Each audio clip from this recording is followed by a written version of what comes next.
On entend partout que l'intelligence artificielle va tout changer. Mais est-ce qu'on est vraiment prêt pour le séisme qui s'annonce sur le marché du travail? C'est la grande question qu'on va décortiquer aujourd'hui. Et pour ça, on va s'appuyer sur une analyse très percutante de Didier Taromina qui a été publiée le 29 août 2025 sur ia-info.fr, le portail français de référence sur l'IA.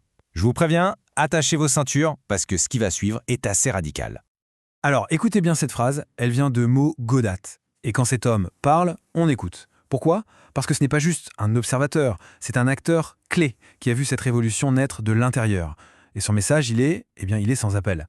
Pour lui, la période où on collabore gentiment avec la machine, c'est juste une petite parenthèse. Et elle est sur le point de se refermer.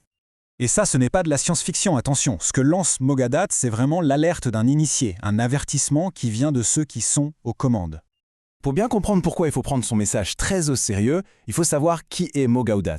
Il était un des grands pontes de Google X, vous savez, c'est le laboratoire un peu secret de Google, là où ils inventent les technologies du futur. Donc quand il nous alerte, ce ne sont pas des paroles en l'air. Il sait exactement de quoi il parle, il a vu le potentiel, vraiment, le potentiel exponentiel de l'IA.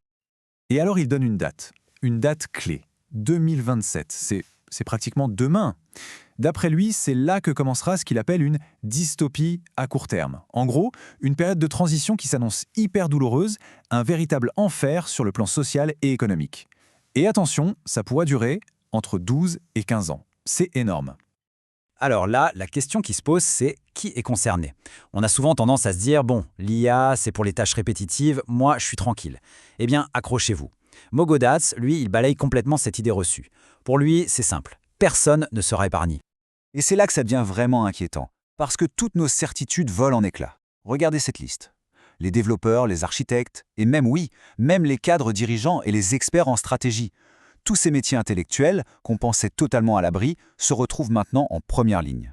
En fait, la machine n'est plus là juste pour remplacer les bras, elle commence à remplacer les cerveaux. Et pour que ce soit bien concret, il donne son propre exemple. Avec sa start-up Emma.love, il explique qu'il y a quelques années, pour monter un projet comme ça, il aurait fallu des centaines de développeurs. Et aujourd'hui, 3 personnes. C'est tout. Le reste, c'est l'IA générative qui s'en charge. La différence, elle est juste colossale. Et attention, on ne parle pas du futur. C'est déjà en train de se passer. Regardez ce chiffre, 80 000. C'est le nombre d'emplois qui ont été supprimés rien que dans la tech en 2025. Ça montre bien que la fameuse transition douloureuse, elle a déjà commencé.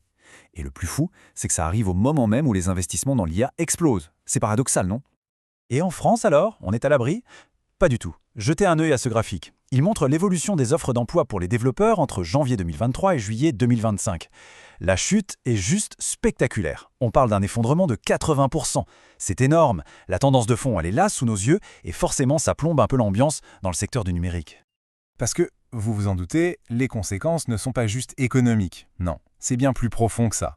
C'est tout notre modèle de société, cette idée qu'on peut s'élever grâce à son travail, qui est en train de vaciller. Cette phrase de Mo Gaudat, elle est cash, elle est brutale, mais elle a le mérite d'être limpide. Pour lui, le monde de demain sera tellement polarisé que la classe moyenne, ce qui fait le ciment de nos sociétés, risque tout simplement de disparaître. En gros, un nouvel ordre social se met en place, et il n'a rien de très rassurant. Et la conséquence logique de cette polarisation, c'est un risque énorme pour la paix sociale. Imaginez des millions de personnes qui perdent non seulement leur travail, mais aussi leur sentiment d'utilité et leur statut. Forcément, si on ne met pas en place des mesures fortes de redistribution, on va tout droit vers plus d'inégalités, plus de tensions et potentiellement des révoltes. Bon, je sais, le tableau est assez sombre. On pourrait tenter de baisser les bras. Mais justement, après le choc de ce diagnostic, il faut se poser et réfléchir. Alors, quelles sont les solutions sur la table pour essayer de traverser cette tempête? Sur la question de la régulation, l'approche de Gaudat est plutôt fine. Il utilise l'image du marteau. Il dit « On n'interdit pas les marteaux juste parce qu'on peut taper sur quelqu'un avec. Non, on interdit de taper sur les gens. » L'idée est la même pour l'IA. Le but n'est pas de bloquer le progrès, qui est inévitable, mais d'encadrer très strictement comment on l'utilise et de punir les dérives. Et pour amortir le choc social, il y a une idée qui revient en force, celle du revenu de base universel. L'objectif, ce serait de fournir un filet de sécurité à tout le monde, sans condition, pour permettre à chacun de traverser cette période de transition et peut-être de repenser complètement notre relation au travail. Parce que, et c'est important de noter, la vision de Gaudat n'est pas totalement noire. En fait, il voit les choses en 3 temps. En ce moment, on est dans une courte parenthèse, celle de l'intelligence augmentée. Ensuite, dès 2027, on entre dans la période difficile, la dystopie, l'enfer des licenciements. Mais après ça, Après 2040, il imagine une ère utopique, où on serait libéré des corvées et on pourrait enfin se concentrer sur ce qui compte, la créativité, le lien social, le sens. Tout ça, finalement, ça nous ramène à une seule chose. On n'est pas en train de parler juste de technologie, on est face à un véritable choix de civilisation. C'est un moment charnière et les décisions qu'on va prendre maintenant vont définir le monde de demain. C'est pour ça que le débat ne peut plus rester dans les mains des seuls techniciens. Il est devenu politique, il est devenu éthique. La vraie question, ce n'est plus « qu'est-ce que l'IA peut faire ?», mais bien « qu'est-ce qu'on veut qu'elle fasse pour nous ?» Est-ce qu'on veut juste un outil pour produire plus, ou est-ce qu'on veut un outil au service de toute la société? Et au final, ça nous renvoie à la seule question qui vaille, une question qui nous concerne tous. Face à cette révolution, face à cette puissance incroyable, quelle société on a envie de construire?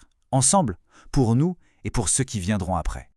Le débat est loin d'être terminé, bien au contraire, il ne fait que commencer. Pour rester à la page et continuer à vous informer sur ce sujet absolument crucial, retrouvez toute l'actualité autour de l'intelligence artificielle sur le portail ia-info.fr.